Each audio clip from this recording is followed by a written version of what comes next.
¿Vivís un caos familiar? ¿En tus finanzas o con tu pareja? ¿Te discriminan? ¿Nadie te entiende? ¿Tenés alguna denuncia o problema al que nadie da respuesta? Queremos ayudarte en nuestro segmento Debates y Soluciones.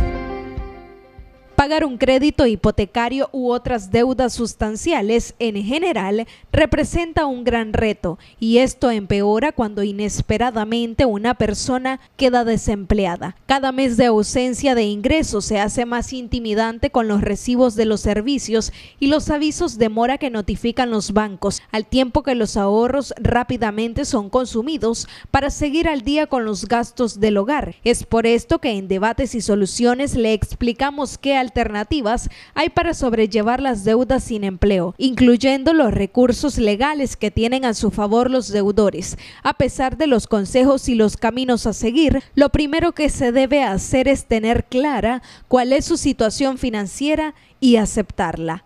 Vive con nosotros el debate de este tema. Daniela Rodríguez Morazán, Acción 10 en la mañana. Vamos a hablar de ese tema porque nos preocupa también esa estabilidad financiera en cada una de las familias nicaragüenses. Muchos se han quedado sin empleo, han tratado de negociar con las microfinancieras, con las entidades bancarias, y sin embargo no ha habido oportunidad de negociación. Lo que hacen a veces es alargar los plazos, y eso contempla que siempre estés dando una cuota, pero quizá esa cuota también se vuelve inalcanzable porque no tenés ingresos económicos. Ante esta deuda que suscribiste con una institución bancaria o una microfinanciera, pues evidentemente tuviste que poner algo en garantía, y ese es el tema de hoy. Me notificaron embargo a pesar de que estoy desempleado, y también en algunos casos a pesar de que ya el deudor buscó arreglos con esas microfinancieras, con esas entidades bancarias, y no le han dado una respuesta, sino por el contrario, el banco o la microfinanciera sigue con el procedimiento a pesar de las situaciones que ya se les pudo haber explicado por parte de sus deudores. Hoy nos acompaña ya un invitado para hablar de este tema y dar los consejos más acertados a ustedes si están sobrellevando una situación como esta. Jess. Así es, representando al Centro Jurídico de Ayuda al Consumidor con nosotros, Juan Carlos López. Es un placer poder tenerte y abordar este tema. Gracias. Sabemos que los embargos o el tema de los embargos no es nada nuevo, pero en este contexto recobra importancia porque la población nicaragüense, ya decíamos y no nos vamos a cansar de decirlo, son más de 370,000 los desempleados de empresa privada y sector público que han perdido ese motor de conseguir o tener ingresos y se han quedado sin nada. Sin embargo, tenían una deuda, tenían un préstamo y ya hay un embargo, hay una notificación. Mira, Juan Carlos, tenés este embargo, te vamos a quitar esto, te vamos a quitar lo otro porque no puedes pagar. Pero si no tiene empleo, ¿cómo hace la persona? ¿Cómo se explica? Y pese a tratar de buscar, ¿no?, una solución, de estabilizar esa situación con el banco o con la instancia que tiene el crédito, ¿no? Buen día. Sí, buenos días. Igual, gracias por la invitación y poder tal vez transmitir un poco, al menos algunas medidas paliativas. Yo antes de llegar al punto de la situación que atraviesa estrictamente el país, o lo que puede repercutir en los próximos meses o el próximo año, yo quería como salir de dos esferas. Una de ellas es, muchas veces la gente cree que el embargo es simplemente el documento que lleva un abogado contratado por la financiera o el banco o subcontratado por una empresa o por un bufete de abogados, y entonces en ese momento la persona, en este sentido el deudor, tiene temor y dice, ya me vinieron a quitar las cosas. Quiero partir de aquí. Normalmente los embargos, para establecer y decretar un embargo solamente lo puede decretar una autoridad judicial. Es muy constante, y esto pasa más con realmente microfinanciera o algunas casas comerciales, aunque las casas comerciales tienen un marco de regulación nuevo, pues en el sentido de que aplican con las leyes de microfinanzas o de fomento de la microfinanciera. Normalmente crees de que porque llega un abogado, un notario, y te llega a decir de que estrictamente debes de pagar determinada cantidad, la deuda que te debe hacer lapso de tiempo, inmediatamente las personas tienen temor. Entonces, en ese particular, tenés que dirimir de que los embargos solamente se delimitan estrictamente por una autoridad judicial. Y para haber llegado a esa autoridad judicial, tuvo que haber establecido un procedimiento, primero administrativo, que la ley 902, el nuevo Código de Procedimiento Civil, te establece. Debes de requerir administrativamente a ese deudor. ¿Qué te quiero decir? No es simplemente por el hecho que me lleguen a decir debes 45.000 córdobas, $2.000, $3.000, la cantidad que sea, específicamente vas a estar limitada o decir, llévate los bienes o embargarme el carro, la casa, quitarme la hipoteca de la casa, etcétera. Entonces, ese mito hay que quitarlo, porque es lo que normalmente la gente tiene temor. Si me preguntas un primer consejo en este primer preámbulo es que efectivamente, independientemente de las condiciones que sean, el usuario debe de dar el primer paso y cumplir. Si no tienes la cantidad económica, porque posiblemente no la tengas, pues estás desempleado y es válido manifestarlo, efectivamente tenés que llegar al lugar, hay que dar la cara, tenés que dar la cara y tenés que demostrarlo. Porque esa demostración de buena fe que vos tenés, de que te presentaste adecuadamente en tiempo y forma, eso te puede y va a servirte como un elemento probatorio independientemente que el judicial le dé o no la razón. Eso es como un primer preámbulo, porque a nuestras oficinas llegan, o cualquier otra oficina en tema de defensa de los consumidores o bufete de abogados, o inclusive el canal han venido, y dicen, no, es que ya llegó alguien a notificarme, o me llamaron, me pusieron una llamada por teléfono y me hablaron de una forma amenazante. Pero cuando ya, Juan Carlos, quiero hacer hincapié en esto, cuando ya hay un proceso judicial que está por ventilarse para que el juez gire una orden de embargo, ¿cómo se entera el usuario? ¿Cuál es la forma legal de enterar a ese deudor? Mira, en la normalidad, para establecer un embargo, como te decía, hay un procedimiento administrativo. Inclusive hay un llamado que te hace mediante la Dirección de Resolución Alterna de Conflictos, que es la DIRAC, o sea, que es adscrita al Poder Judicial. Todos los procedimientos, y según el artículo 92 de la Ley Orgánica del Poder Judicial, todos los procesos que se van a empezar a ventilar y a vincularse judicialmente, primeramente hay un requerimiento donde te manifestás, ya sea microfinanciera, entidad bancaria, le ves una tarjeta de crédito y te sentás con el representante del banco. Se tiene que agotar esta vía, entonces. Eso es un inevitable, ilegal, o sea, la gente, agotarlo. Por eso te digo, sí, pero antes todavía de abonar o de haber llegado a esa instancia, te aseguro que el usuario no puede decir, y aquí sí me pongo un poquito más objetivo, el usuario no va a decir de que nunca recibió ningún carta u hoja de requerimiento donde le decía, esta es la última vez que nosotros le decimos a usted, señor, que se presente en el lapso de 48 y 72 horas. Claro, tal vez están con un lenguaje técnico, jurídico, un poco amenazante, y el usuario en ese momento tiene temor. Entonces, desde ahí partamos. El usuario debe, antes de llegar a ese proceso, se debe ir dando cuenta de todas las etapas procesales.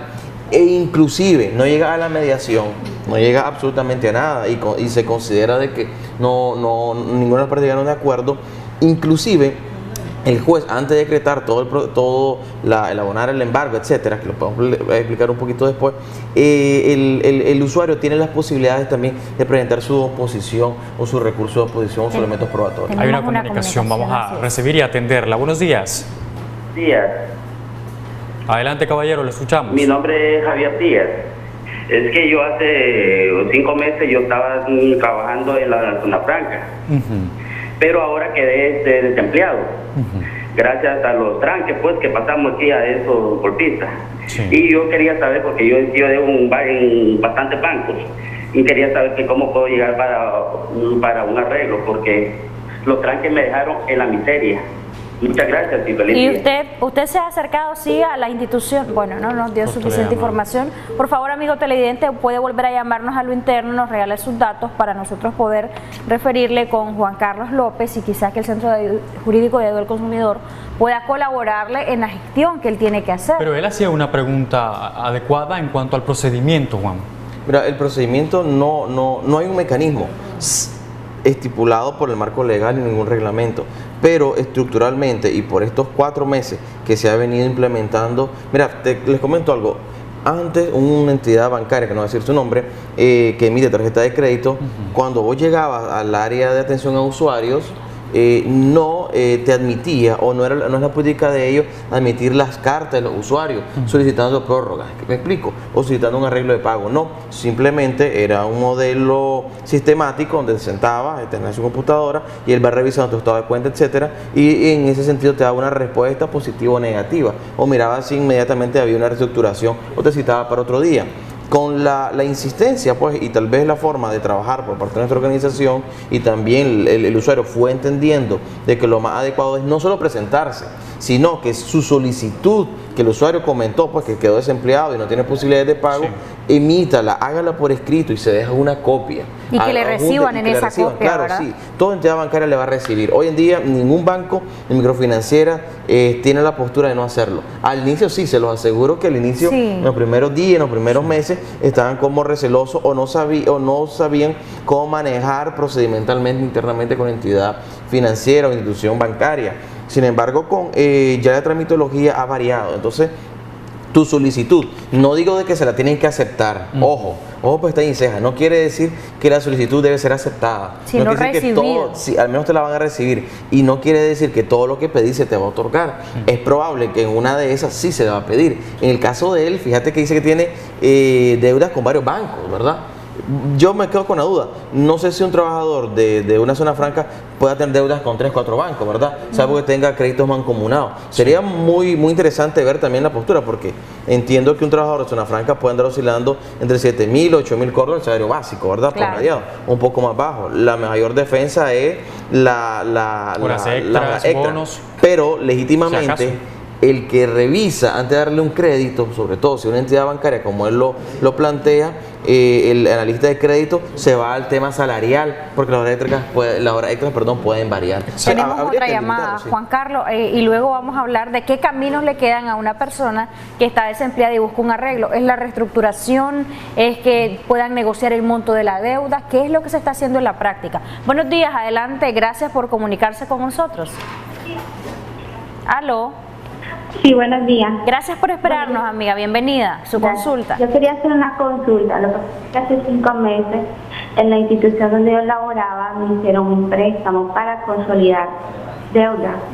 Resulta que hace 2 meses estoy desempleada y como el préstamo me lo hicieron en la misma institución donde yo laboraba, la tasa al quedarme desempleada, tasa de empleado me subió.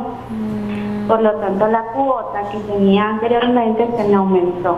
Actualmente, por estar esperando que la situación mejorara, la liquidación, mi liquidación bajó porque yo ganaba comisión por venta. Sí. Actualmente, la liquidación que yo gané no es suficiente para cancelar la deuda. Entonces, a eso me tiene angustiada. Yo quería saber qué se puede hacer en este caso. Muchísimas gracias. ¿Usted quiere saber si es legal o no que la tasa haya cambiado porque era una tasa preferencial? ¿Y qué tanto puede usted negociar? Regálenos sus datos a lo interno para que en el centro jurídico le puedan apoyar, pero de manera preliminar, Juan Carlos, ¿qué podemos aconsejarle a ella? ¿Es legal que haya cambiado la tasa al momento del despido? Bueno, ahí puedo dar 3 asesorías en un mismo caso. Mira, uno de ellos, pues ella lo planteó. Primeramente, la tasa de interés que ella tenía suscrita, si es que no hizo un arreglo adicional, no debería cambiarlo, ¿verdad? Porque obviamente debe haber una legitimación de las partes. Y la legitimación de las partes está establecido mediante un acuerdo de voluntad. O sea, el acuerdo de voluntad debe ir firmado como tal y ella haber aceptado ese aumento de interés y por eso la cuota debería de aumentar, aparentemente él lo plantea. Segundo, te encontrás en los casos donde la liquidación no le da. Creo que hace como 1 mes y medio que estuve aquí en Canal 10, recuerdo pues con el doctor Carlos Zamora y estuvimos platicando acerca del tema de que las liquidaciones deberían ser sujetas a embargo, ¿no? Y efectivamente las liquidaciones salariales no son sujetas a embargo, siempre y cuando no afectes hasta tal vez el salario mínimo, primeramente. Pero como aquí es una liquidación expresa, debería ir con el consentimiento del empleador. Si el consentimiento del empleador lo estableció mediante contrato y mediante un porcentaje, porque hay una base porcentual, no es que toda liquidación deberá ir empecinada o deberá admitirse o atribuirse de que se coloque y se pague efectivamente toda la deuda. O sea, ahí debería revisarse. Y la tercera parte que veo en el caso de ella es, mire, vamos a suponer, su liquidación de 30.000 córdobas. Los 30.000 córdobas, ella todavía debe 60.000 a la entidad bancaria, porque conozco cuál es el crédito. o de cuánto asumen los montos de la deuda. Si es 60.000 córdobas, hay una diferencia de 30.000 córdobas, ella puede en este sentido hacer la proposición a la entidad bancaria de cuánto es la cantidad que puede hacerlo y conglomerado a eso hacer un posible arreglo de pago o una reestructuración en cualquiera de los casos. Bien. Abonar a la tasa que le corresponde. Porque mira, algo que sí Pero si es legal que le hayan cambiado la tasa. No es legal. No es legal.